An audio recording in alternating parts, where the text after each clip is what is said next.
JT.fr, fournisseur officiel de football. Salut à toutes et à tous et bienvenue dans ce nouveau JT Foot Mercato. Au programme du jour, un gros focus sur la situation alarmante à l'Olympique Lyonnais. Avant-dernier du championnat, le club lyonnais n'a pas encore connu le goût de la victoire cette saison. C'est dire le défi qui attend Fabio Grosso pour redresser un club en pleine crise sur le plan sportif, mais pas que. En interne, le vestiaire est tout simplement au bord de l'implosion. Dans son émission Génération After, RMC est revenu sur les coulisses de l'ambiance délétère qui règne actuellement au sein du club rhodanien. La première mèche a été allumée avec les départs de Bradley Barcola au Paris Saint-Germain et de Castello Luqueba au RB Leipzig. Pourtant, le propriétaire John Textor avait assuré que le club n'avait pas besoin de vendre ses meilleurs talents. Les deux joueurs issus du centre de formation ont finalement été cédés à prix d'or. Des départs qui ont provoqué un sentiment de jalousie chez certains joueurs qui ont cherché à partir, à l'image du champion du monde argentin Nicolas Tagliafico, comme on vous l'avait révélé. Bloqué par John Textor alors que l'Argentin souhaitait quitter l'OL, ce dernier a très mal digéré le départ de Barcola au PSG. Les tensions au sein d'un groupe de football, c'est monnaie courante. La mission d'apaiser les tensions est souvent confiée au cadre, mais dans le cas précis de l'OL, ces derniers semblent aussi en avoir marre, à l'image du capitaine Alexandre Lacazette.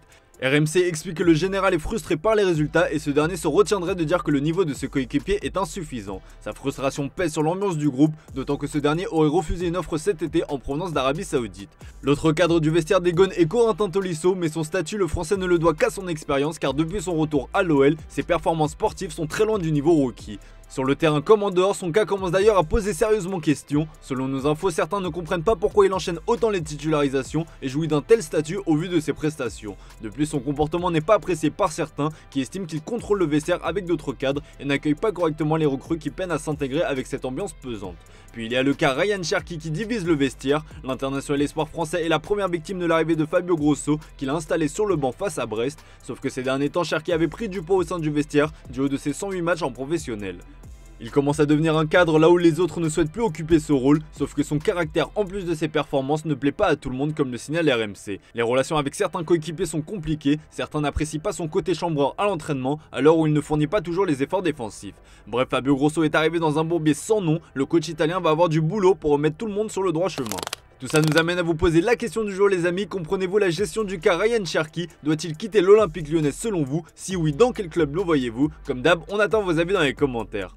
Hier, Dimitri vous demandait si Gattuso resterait plus d'un an à l'OM. Et bien globalement, vous n'êtes pas convaincu par la réussite du coach italien sur le banc marseillais. Et pour vous, le problème vient de la direction. Justement, de l'OM et de Gattuso, on va en parler. Les supporters émettent de grosses réserves sur le tacticien italien. Choisi pour son tempérament par Pablo Longoria en personne, la légende de l'AC Milan semble avoir le profil de pompier de service. En témoigne le contrat court d'un an qu'il a signé avec les Olympiens. Selon l'équipe, il dispose d'une année en option qui peut être activée en mai prochain si la formation olympienne termine dans le top 4 de la Ligue 1. Prudence a donc été le mot d'ordre en haut lieu. La priorité est de sauver la saison de l'OM, d'autant que l'avenir de Pablo Longoria est toujours aussi incertain. Si ce dernier a repris du service à la présidence de l'OM, la récente crise a clairement entamé son crédit, aussi bien en interne que chez les observateurs. Le choix de Gattuso via le super agent Jorge Mendes est aussi vivement critiqué. À l'image de l'omniprésence de l'agent portugais au Paris Saint-Germain, la potentielle arrivée de Jorge Mendes dans la cité phocéenne n'est pas perçue d'un bon oeil.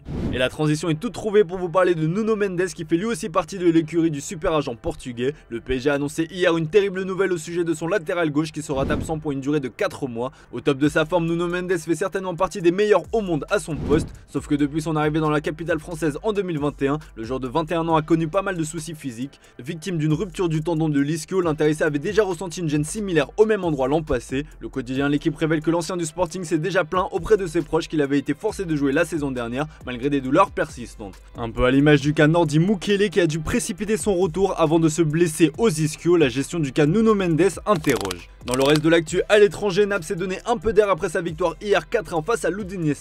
Buteur après une série de 4 matchs sans marquer, Victor Osimhen n'a pas souhaité célébrer, l'affaire de la vidéo TikTok étant encore bien trop frais dans sa tête.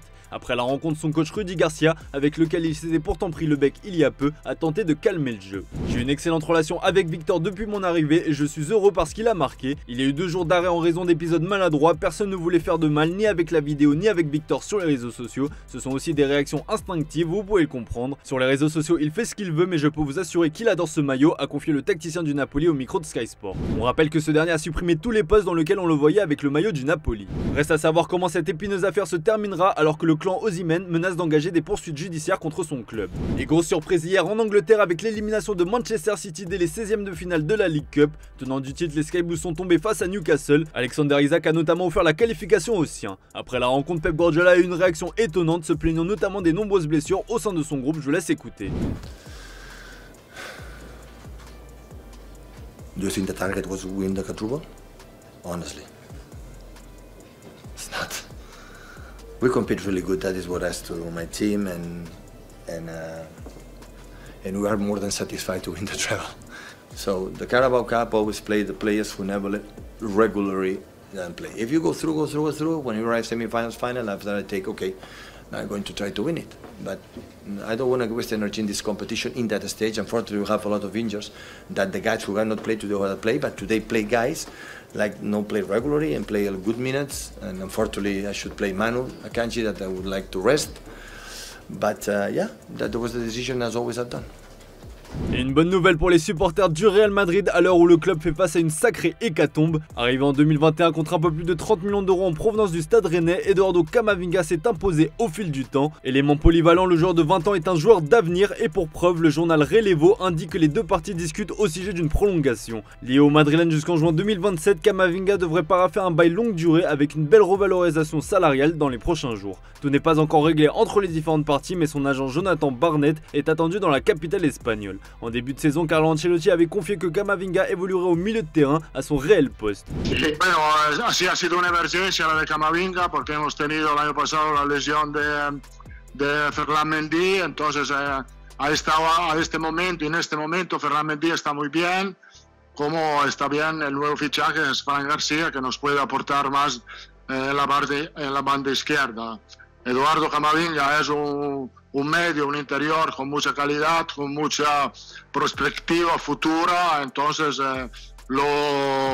la idea es de utilizarlo como interior o como pivote, no como lateral. Si tenemos el lateral ocupado bien con Fran Garcia et con Ferland Mendy, elle ne va jouer comme latéral. Avec l'arrivée de Fran Garcia et la présence de Ferland Mendy, le Français n'est plus obligé de jouer les pompiers de service, à un poste qu'il n'apprécie guère par ailleurs. En revanche, le FC Barcelone peut trembler, l'affaire Negreira refait surface et la menace plane de plus en plus sur l'institution catalane. D'après les infos du média El Debate, le juge Aguirre aurait inculpé le FC Barcelone ainsi que Josep Maria Bartomeu, Sandro Rosell, José Maria Enriquez Negreira et son fils pour corruption. Pour rappel, ils sont accusés d'avoir versé 7,5 millions d'euros à l'ancien vice-président de la commission technique des arbitres. Selon les infos du journal catalan El Periódico, une perquisition est en cours à la direction de l'arbitrage espagnol pour y chercher des documents pouvant appuyer la culpabilité du Barça dans l'affaire Negreira. Le club catalan pourrait être exclu de la Ligue des Champions et risque même une potentielle relégation en Liga. Affaire à suivre. Allez, comme d'hab les amis, on se quitte avec l'image du jour et on prend des nouvelles d'André Pierre Gignac qui continue d'écrire sa légende au Mexique. Les Tigres de Monterrey ont remporté hier la Campeones Cup face au Los Angeles FC. À 37 ans, l'attaquant français rajoute une nouvelle ligne à son palmarès. Je vous laisse avec les images de joie. Excellente soirée à vous et à demain pour un nouveau JT sur Foot Mercato.